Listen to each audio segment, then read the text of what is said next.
Bom, pessoal, seguiremos em frente fazendo aplicações à força resultante centrípeta. Especialmente na aula de hoje, estudaremos 3 casos especiais de curvas.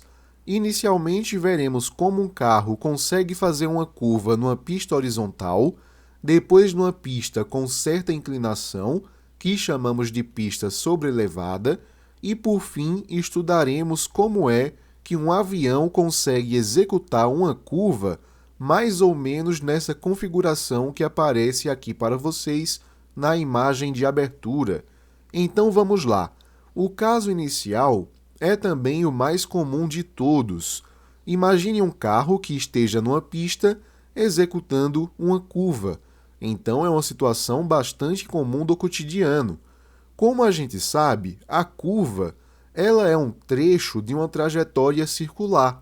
E se a gente tem uma trajetória circular e um móvel percorrendo-a, nós sabemos que temos a presença de uma aceleração centrípeta, que será capaz de alterar a direção e o sentido da velocidade linear desse carro para que ele consiga executar esse tipo de trajetória. Veja que cada curva possui também um certo raio R.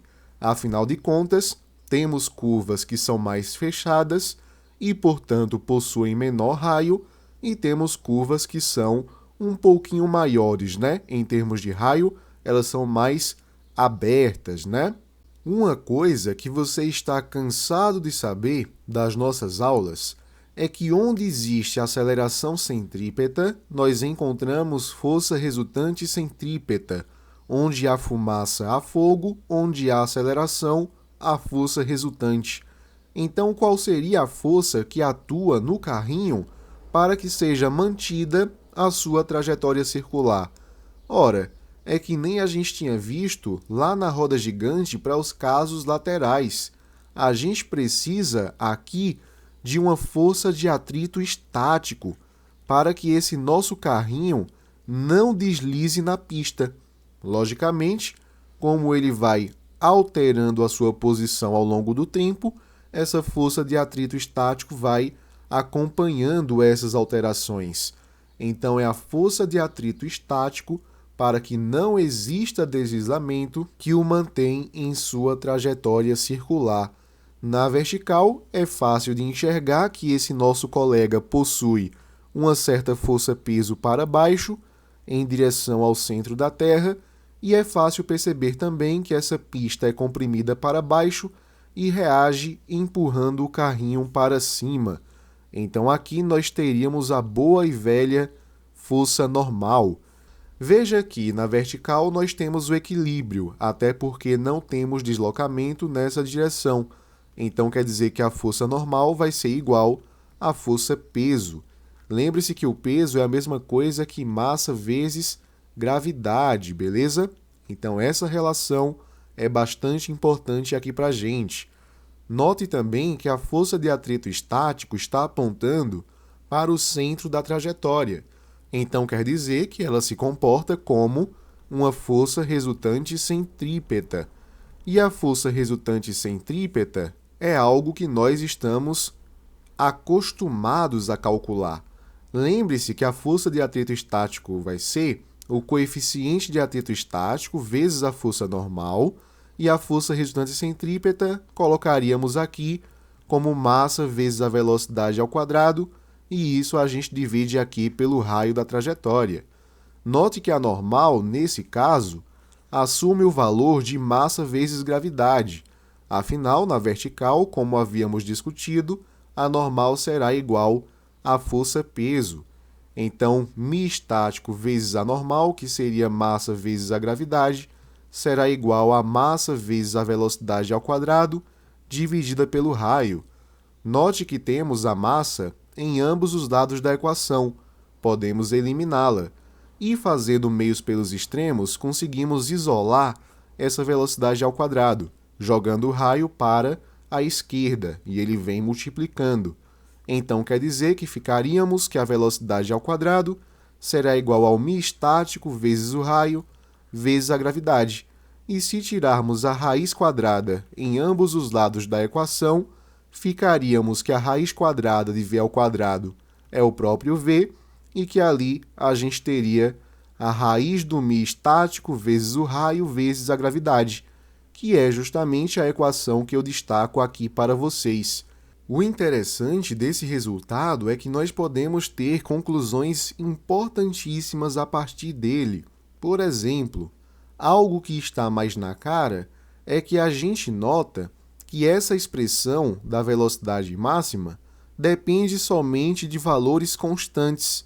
A gente tem aqui o coeficiente de atrito estático, que depende somente dos pneus e da superfície da pista. Temos aqui o raio da curva, que também é uma grandeza constante, e temos aqui a gravidade local, que também é constante. O legal é que quando a gente tem uma curva muito fechada, pelo que a gente já havia discutido anteriormente, nós temos um raio que ele é menor que os demais. Isso exige uma velocidade máxima pequena também. Caso contrário, esse carrinho vai derrapar. Tranquilo? Então é por isso que quando a gente tem uma curva muito fechada, por questões de segurança, é necessário que a gente reduza a velocidade do veículo, para que esse carro consiga executar a curva com segurança. É por isso também que quando você se aproxima de uma curva fechada, existem algumas placas que notificam a existência dessa curva. Perigo! A 100 metros existe uma curva fechada. Isso aí já é colocado para que o motorista tenha essa noção e possa reduzir a velocidade do veículo. E aí ele consegue fazer a curva sem morrer, sem matar ninguém. Glória a Deus. Agora que nós sabemos de tudo isso, nós estamos aptos a resolver algumas questões. Primeira delas, um carro consegue fazer uma curva plana e horizontal de raio de 100 metros com velocidade constante de 20 metros por segundo, sendo a gravidade de um valor de 10 metros por segundo ao quadrado, o mínimo coeficiente de atrito estático entre os pneus e a pista deve ser de... Muito bem, como a gente sabe, esse carro está executando uma curva, mais ou menos como esse esquema que eu estou desenhando aqui para vocês. Vamos fingir que essa esfera vermelha seja o carro propriamente dito. A gente sabe que essa curva possui um certo raio que, de acordo com o enunciado, é de exatamente 100 metros. Sabemos também que, como ele executa uma curva, nós temos uma aceleração em direção ao centro, que seria a aceleração centrípeta. E a aceleração centrípeta exige a presença de uma força resultante centrípeta.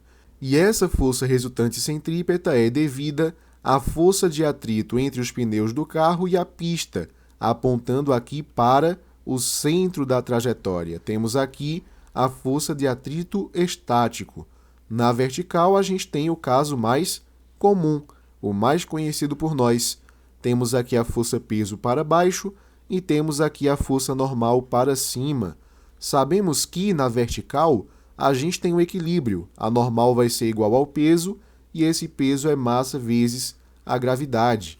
E a gente sabe que, para o centro da trajetória, a gente tem a força de atrito estático se comportando como uma força resultante centrípeta. Se a gente desenvolver um pouquinho essa equação, a gente nota que a força de atrito estático nada mais é que o coeficiente de atrito estático vezes a normal, e que a força resultante centrípeta é calculada como massa vezes a velocidade ao quadrado, dividida aqui pelo raio. A gente sabe quem é essa normal. A gente sabe que ela vale massa vezes gravidade, já que nesse caso ela é igual à força-peso em módulo. Isso aqui é interessante porque a questão não informou para a gente qual é a massa desse sistema. E não é necessário, porque a massa não importa nesse tipo de movimento, uma vez que podemos eliminá-la em ambos os lados da equação. Veja que precisamos saber quem é o μ estático, então a gente pode isolá-lo, jogando a gravidade para o outro lado via meios pelos extremos. A velocidade com que ele executa essa curva é de 20 metros por segundo. Então, teríamos 20 ao quadrado sobre o raio, que é de 100 metros, e a gravidade, que é de 10 metros por segundo ao quadrado. 20 ao quadrado, a gente tem aqui 400. E 100 vezes 10, a gente tem aqui 1.000. Para facilitar a nossa vida, podemos eliminar esses dois zerinhos daqui com esses daqui. Ficaríamos com 4 sobre 10, que é a mesma coisa que 0,4. E a nossa resposta seria justamente a letra E, de elefantíase. Vamos agora para a próxima questão, questão da UPE. Um coelho está cochilando em um carrossel parado, a uma distância de 5 metros do centro. Então, quer dizer que 5 metros, basicamente, é o raio de rotação desse coelho, não é? Ele está distanciado de 5 metros do centro. Então, 5 metros será o seu raio de rotação. Tudo bem. O carrossel é ligado repentinamente e logo atinge a velocidade normal de funcionamento, na qual completa uma volta a cada 6 segundos. Pessoinhas, o intervalo de tempo correspondente a um ciclo completo também é chamado de período. Então, o período de rotação, ou seja, o tempo que é necessário para fazer uma volta completa, é de 6 segundos. Nessas condições, o coeficiente de atrito estático mínimo entre o coelho e o carrossel, para que o coelho permaneça no mesmo lugar sem escorregar, vale. Considere que π seja igual a 3 e que a gravidade seja igual a 10 metros por segundo ao quadrado. Legal. Pessoinhas, como ele está falando em período, é interessante que, nesse caso, a gente pense na força resultante centrípeta, que eu vou colocar aqui para vocês, como se fosse massa vezes ômega ao quadrado, que seria a velocidade angular ao quadrado, vezes o raio da trajetória. A gente viu que essa é uma das possibilidades nas aulas anteriores, não foi? E esse caso do coelho fazendo esse movimento no carrossel é o mesmo caso do carro executando uma curva. Basta você pensar assim. Basta você imaginar que o carrossel seja esse círculo daqui, tracejado, que eu estou colocando para vocês, que o coelho esteja nessa posição, por exemplo. Vou colocar uma bolinha vermelha para tirar a necessidade de desenhar um coelho, o que seria muito trágico. A gente sabe que aqui temos um raio, né, de rotação. Sabemos que esse raio vale 5 metros, inclusive. E se ele está rotacionando, quer dizer que nós temos aqui uma aceleração centrípeta. E temos também uma força resultante centrípeta. Para que ele não escorregue nas laterais, é necessário que a força de atrito entre a pele de coelho e a superfície do carrossel aponte para o centro da trajetória. Então, teríamos aqui a força de atrito estático, que nem no carro executando uma curva, né? Esse é um sistema análogo. Temos aqui a força-peso do nosso coelho e temos aqui uma força normal que vai se equilibrar na vertical com essa força-peso. Então, mais uma vez, nós temos que a normal será igual à força-peso e que esse peso, como sempre, é massa vezes a gravidade. A força resultante centrípeta, nesse caso, é a própria força de atrito estático. Então, a força de atrito estático será igual à força resultante centrípeta. A força de atrito estático vai ser o μ estático vezes a normal. E a força resultante centrípeta será a massa vezes o ômega ao quadrado, que é a velocidade angular ao quadrado, vezes o raio. Porém, nós temos que essa normal é massa vezes gravidade. Conclusão que nós tiramos daqui de cima. Repetimos aqui a massa. O nosso ômega, de acordo com as nossas aulas de velocidade angular, é 2π sobre o período. E não se esquece que isso está ao quadrado. E agora a gente pode substituir os valores depois da gente perceber que podemos eliminar a massa em ambos os lados da equação. Queremos saber qual é esse coeficiente de atrito estático. A gravidade vale 10, de acordo com a questão, né? 10 metros por segundo ao quadrado. A gente faz o seguinte aqui, ó. A gente pega esse 2, a gente repete, A questão pediu para considerar o π como 3 e o período de rotação é de 6 segundos. Tudo isso ao quadrado vezes o raio da trajetória, que é de 5 metros. Então, ficaríamos que o μ estático vezes 10 será igual a 2 vezes 3 é 6 e 6 por 6 é 1. 1 ao quadrado é o próprio 1. Então, nossa vida foi bastante facilitada aqui, né? 1 vezes 5 é 5. Se a gente isola o μ estático, teríamos 5 sobre 10. Isso é a mesma coisa que 0,5. Esse é o valor do coeficiente de atrito estático entre o coelho e a superfície do carrossel. Resposta letra B, de bronquite. Muito legal. Vamos agora para o caso em que nós colocamos um carro numa pista que ela possui uma certa inclinação com a horizontal, que seria justamente a pista sobrelevada. Esquematicamente, nós temos o seguinte: temos aqui o nosso carrinho, está numa pista um tanto inclinada, como vocês podem perceber, e isso aqui se comporta mais ou menos como um plano inclinado, que a gente já havia trabalhado anteriormente. Como a gente sabe, essa pista possui um certo raio de rotação e a gente pode imaginar quais são as forças que atuam nesse carrinho, né? Logicamente que ele possui uma força-peso aqui para baixo, em direção ao centro da Terra, e a reação à superfície, nesse caso, estaria para cá. Lembre-se que a normal sempre faz 90 graus com a superfície, não é mesmo?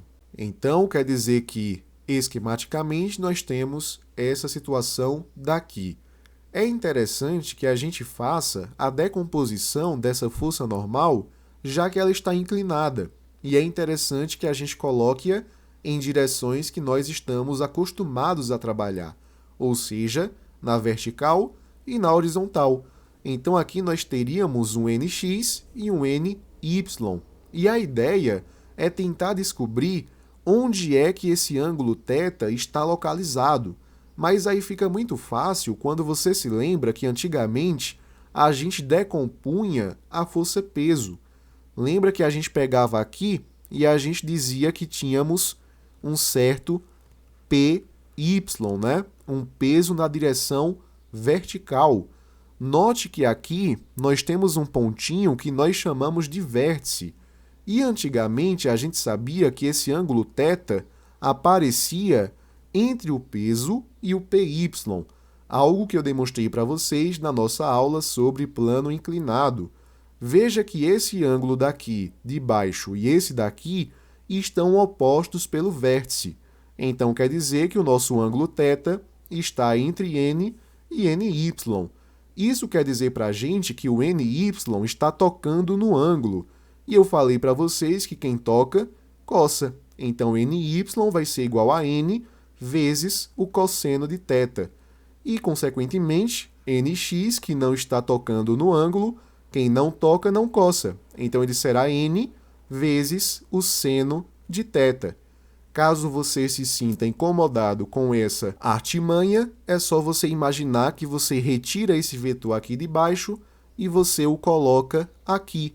E aí você vê que aqui é um ângulo de 90 graus e você começa a brincar com entidades trigonométricas.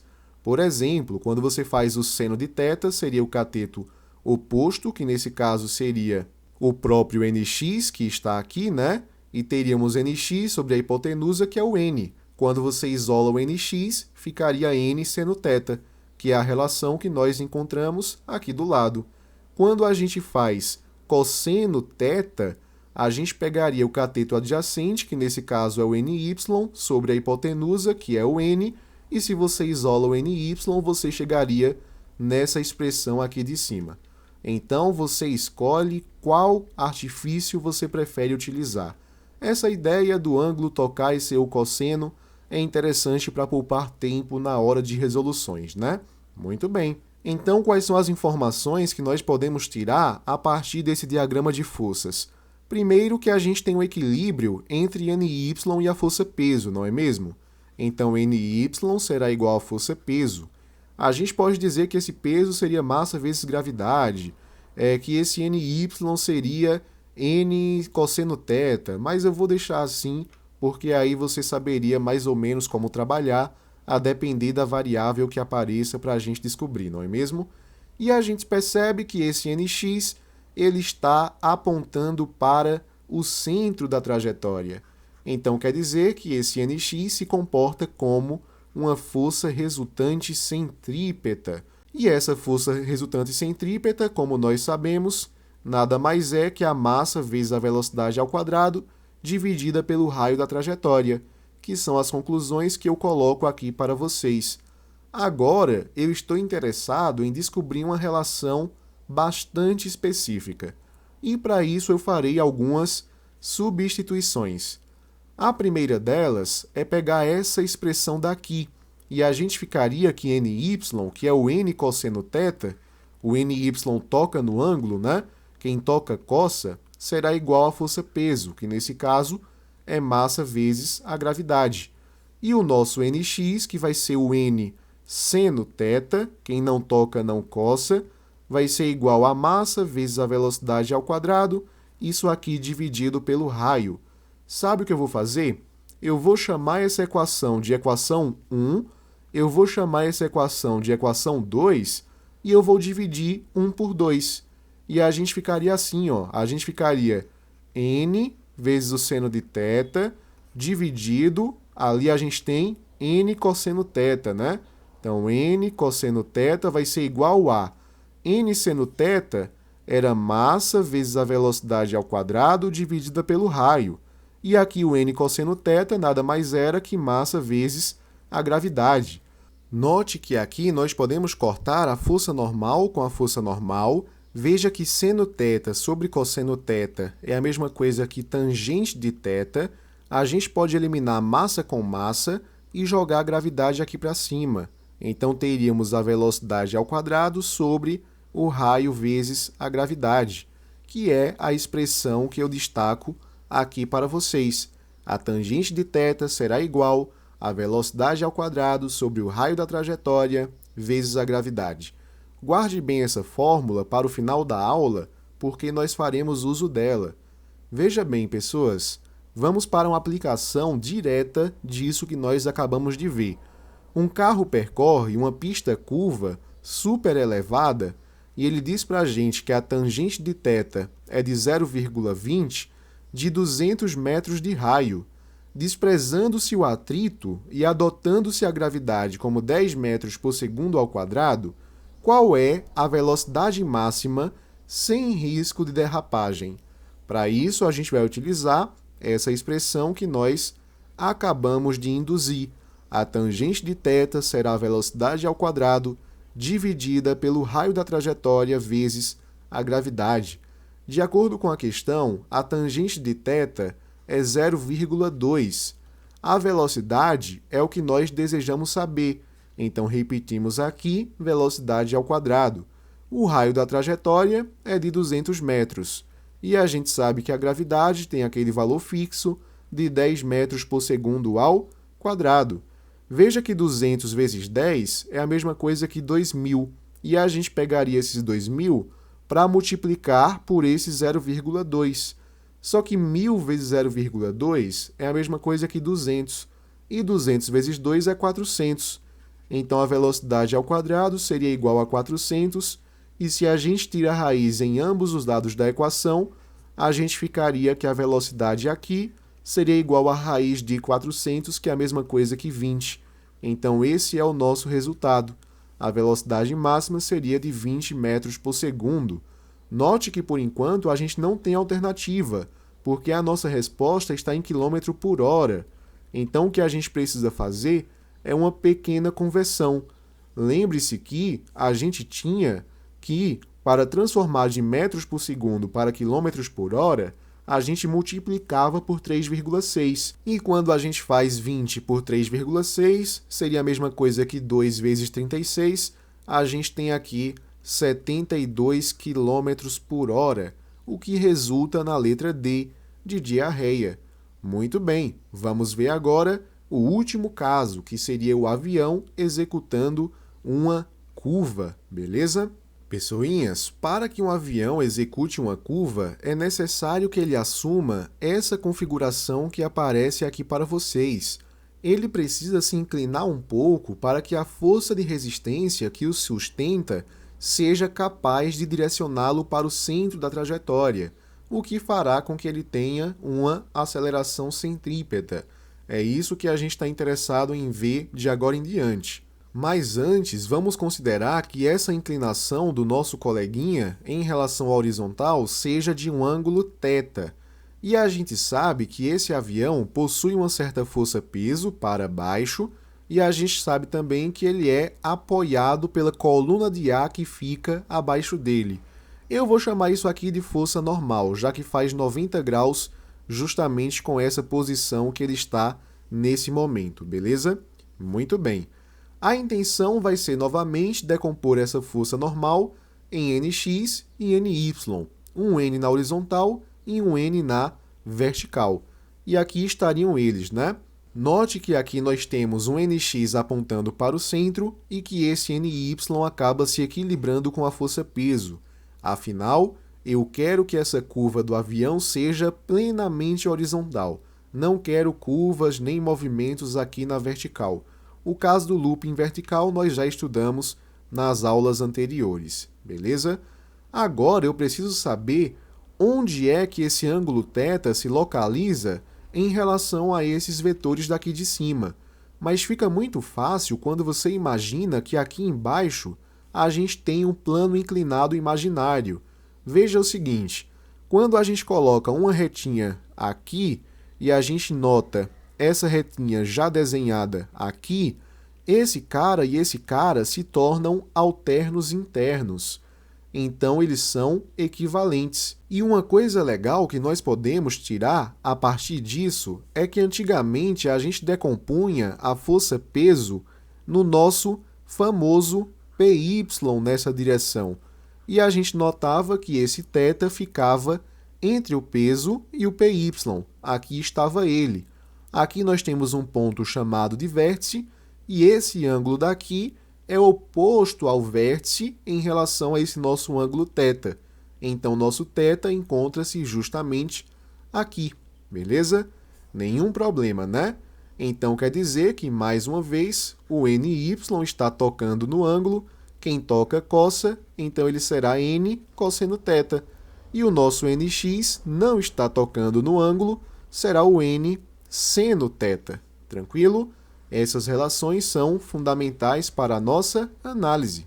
E mais uma vez, que nem a gente tinha trabalhado para o carro numa pista sobrelevada, a gente nota que esse NY se iguala à força-peso, e mais uma vez a gente nota que esse NX, que seria a componente da força normal na direção horizontal, está apontando para o centro da trajetória. Então quer dizer que ele será igual à força resultante centrípeta, que nós calculamos como massa vezes a velocidade ao quadrado dividida pelo raio. São essas conclusões que eu coloco aqui para a gente. E uma coisa que a gente pode fazer é pegar esse NX e analisá-lo aqui separadamente. O NX seria N vezes o seno de θ, e a gente sabe que isso é massa vezes a velocidade ao quadrado dividida pelo raio. E o NY seria o N vezes o cosseno de θ, e isso vai ser igual a massa vezes a gravidade, que é o peso do nosso avião, certinho? Podemos também chamar essa equação aqui em cima de equação número 1 e essa aqui de baixo de equação número 2. Eu acho que você já percebeu onde é que isso vai dar, né? A gente ficaria aqui, ó, dividindo 1 por 2 com N vezes o seno de θ igual a massa vezes a velocidade ao quadrado dividida pelo raio, e aqui embaixo ficaria N cosseno θ igual aqui a massa vezes gravidade. Note que a gente pode eliminar massa com massa desse lado e do outro lado normal com normal. Seno θ sobre cosseno θ é tangente θ, a gente ficaria do outro lado com a velocidade ao quadrado sobre a gravidade vezes o raio, né? Então veja que é a mesma equação que a gente havia encontrado para o carro fazendo uma curva numa pista sobrelevada. Então isso que é bacana, a gente tem a mesma equação para os dois casos. São casos análogos, né? Muito bem. Vamos agora para a última questão de hoje. Um avião descreve uma curva em trajetória circular com velocidade escalar constante, num plano horizontal, conforme está representado na figura, onde F é a força de sustentação. Note que eu chamei, no nosso exemplo, essa força F de força normal, mas não tem problema. Ele até diz que a força F é perpendicular às asas, por isso que eu chamei de força normal, não é mesmo? E P seria a força peso. Alfa é o ângulo de inclinação das asas em relação ao plano horizontal, que eu chamei no exemplo de θ, não foi? É só uma questão de adaptação de variáveis. R é o raio da trajetória. São conhecidos os seguintes valores. Alfa é igual a 45 graus, o raio da trajetória é de 10 à terceira metros, ou seja, 1.000 metros, a massa do avião é de 10 à quarta quilogramas.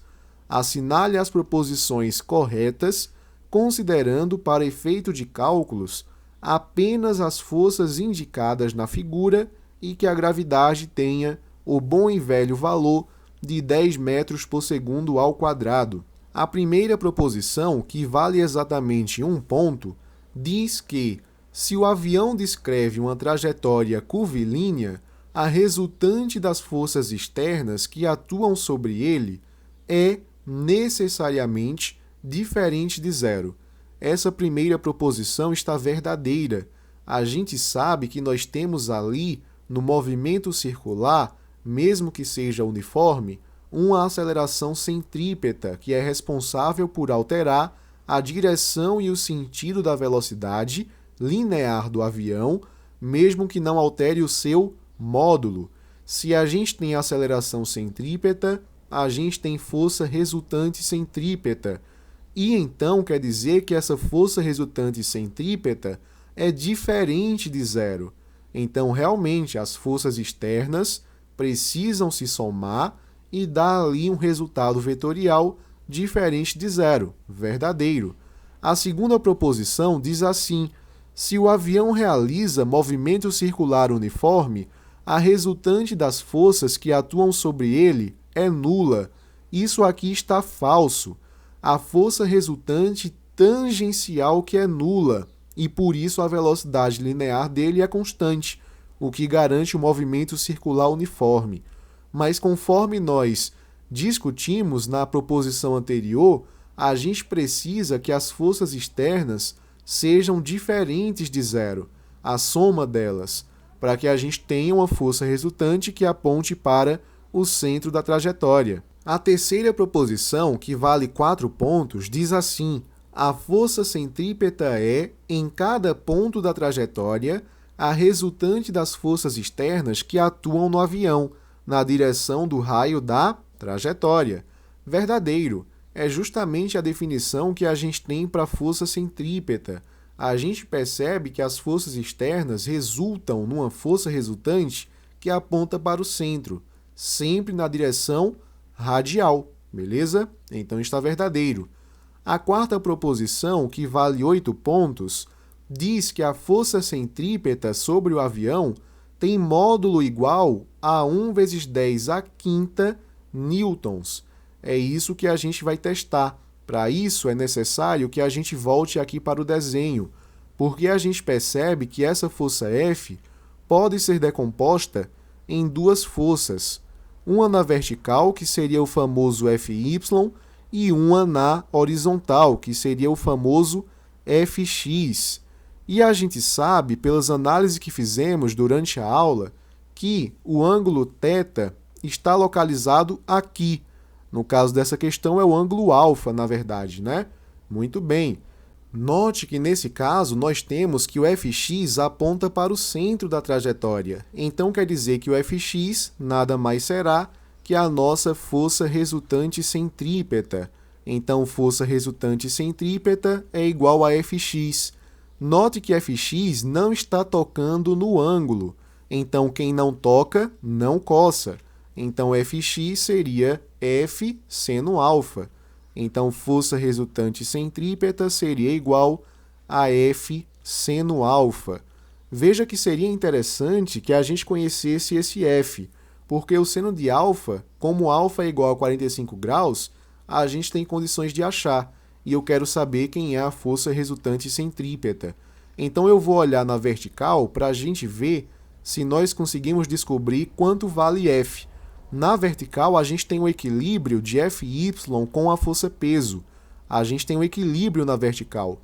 Fy está tocando no ângulo, e quem toca, coça.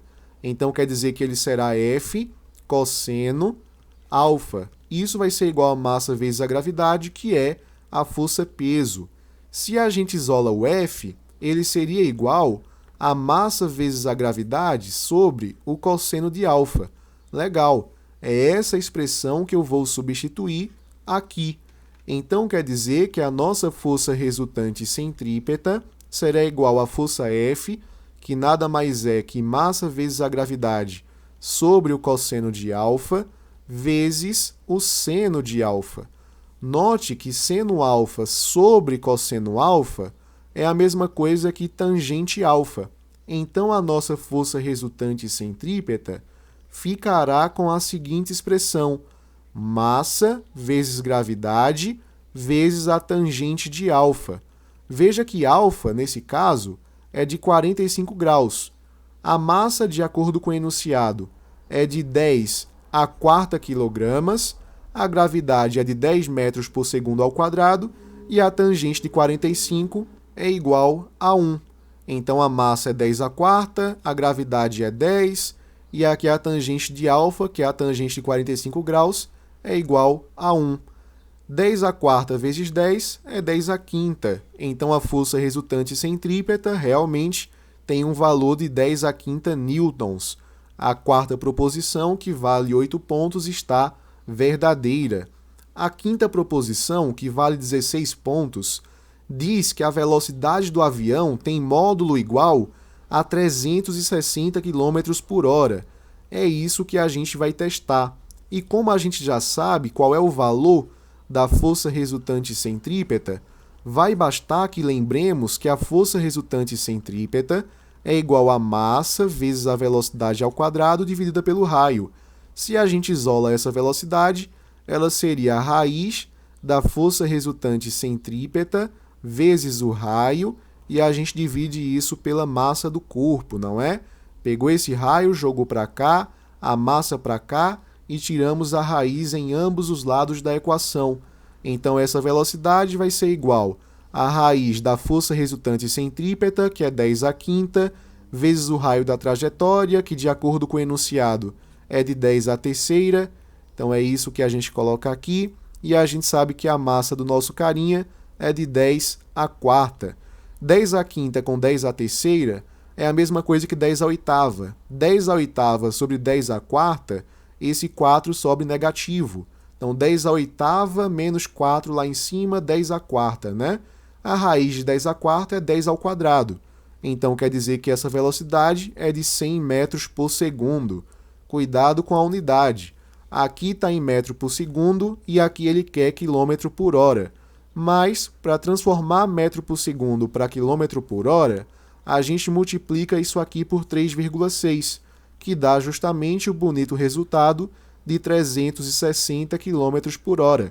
Então, essa proposição também está verdadeira. A última proposição diz que a força resultante que atua sobre o avião não depende do ângulo de inclinação das asas em relação ao plano horizontal.